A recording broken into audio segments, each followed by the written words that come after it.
மற்றொன்று இந்த அமலாக்கத்துறையால் இந்த முதலமைச்சர்கள் கைது செய்யப்பட்டார்கள் ஜார்க்கண்ட் மற்றும் டெல்லியில். ஆனால் அந்த மாநிலங்களில் கூட அந்த அமலாக்கத்துறை நடவடிக்கை மற்றும் மத்திய பாரதிய ஜனதா கட்சி அரசோட மற்ற நடவடிக்கைகளுக்கு எதிரான அந்த எதிர்வினை என்பது போதிய அளவில் இல்லாமல் போனதற்கு என்ன சார் காரணம் நினைக்கிறீங்க? அப்படி சொல்ல முடியாது.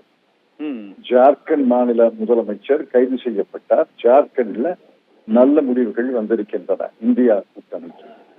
அதே மாதிரி பஞ்சாப் முதலமைச்சராக இல்லாவிட்டாலும் ஆம் ஆத்மி கட்சியினுடைய தலைவர் திரு கேஜ்ரிவால் கைது செய்யப்பட்டார். பஞ்சாப்ல ஆம் ஆத்மி கட்சி இடங்களை வென்றிருக்கிறது. டெல்லியில ஒன்றுதான் அவர்கள் சறுக்கி இருக்கிறார்கள். ஆக இது ஒரு கலந்த முடிவு தான். இப்படியும் இல்லாம அப்படியும் இல்லாம 2 மாநிலங்களிலே நல்ல முடிவுகள் வந்திருக்கின்றன. ஒரு மாநிலத்துல நல்ல முடிவு வரவில்லை. ராமர் கோயில் கட்டப்பட்டு அந்த உத்தரப்பிரதேச மாநிலத்தில் அதை முன்வைத்துதான் இந்த ஒட்டுமொத்த பிரச்சாரமும் தேசிய ஜனநாயக கூட்டணி பாஜக சார்பாக கட்டமைக்கப்பட்டது.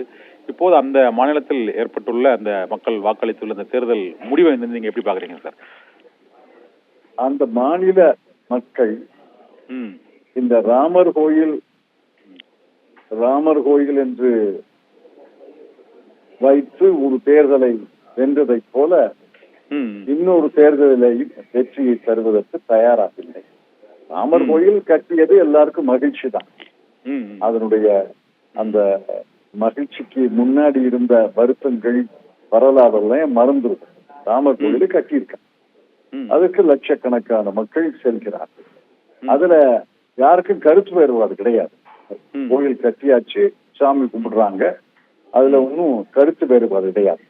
அதை வைத்து தேர்தல்ல ஒரு ஆயுதமாக ஒரு கருவியாக அதை பயன்படுத்துவதை மக்கள் ஏற்றுக்கொள்ளவில்லை. உத்தரப்பிரதேசத்துல மட்டுமல்ல, அயோத்தியாலேயே அந்த தொகுதியுடைய வேட்பாளர் பாரதிய ஜனதா கட்சியின் வேட்பாளர் தோற்று போயிருக்கிறார். சமாஜ்வாதி கட்சிக்கு வெற்றி கிடைத்திருக்கிறது. அயோத்தியா மக்களே அதை தேர்தல் உத்தியாக, தேர்தல் கருவியாக மாற்றுவதை ஏற்றுக்கொள்ளவில்லை என்பதைத்தான் அது காட்டுகிறது. சார், தமிழகத்தை பொறுத்தவரை இந்த 40க்கு 40 என்று திமுக காங்கிரஸ் கூட்டணி வெற்றி பெற்றிருக்கிறது. இருந்த போதிலும் 10 இடங்களுக்கும் அதிகமாக பாரதிய ஜனதா கட்சி ஒரு இரட்டை இலக்க 2வது இடம் மற்றும் இரட்டை இலக்க வாக்கு சதவீதத்தை உயர்த்தி இருப்பதன் மூலமாக பாரதிய ஜனதா கட்சியின் வாக்கு வங்கியானது தமிழகத்தில் கடந்த சில ஆண்டுகளாக தொடர்ந்து அதிகரித்து வருகிறது. இந்த தேர்தலில் உறுதிப்படுத்தப்பட்டுள்ளதாக சொல்கிறார்கள். நீங்க என்ன நினைக்கிறீங்க சார்? அதெல்லாம் தவறான கருத்து. பாரதிய ஜனதா கட்சியுடைய கோர், அதாவது கருவான வாக்கு வங்கி ஒன்னும் அதிகரிக்கல. பாரதிய ஜனதா கட்சி சில சமுதாய கட்சிகளோடு கூட்டணி வைத்தது. உங்களுக்கு எல்லாம் தெரியும் எந்த கட்சிகள் என்று. சமுதாய அடிப்படையில அந்த வாக்காளர்கள் வாக்களிக்கிறாங்க.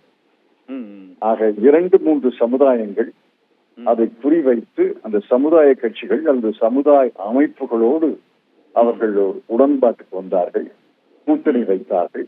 அந்த சமுதாயங்களின் வாக்கு அவர்களுக்கு போயிருக்கிறது பெரும்பகுதியாக.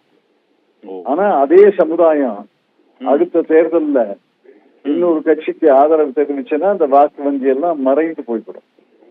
பாரதிய ஜனதா கட்சி என்ற அரசியல் கட்சி இந்த தேர்தலில் தமிழ்நாட்டுல 2-3 சமுதாயங்களை நம்பியே தேர்தலில் நின்றது என்று நான் அழுத்தம் திருத்தமாக சொல்ல முடியும்.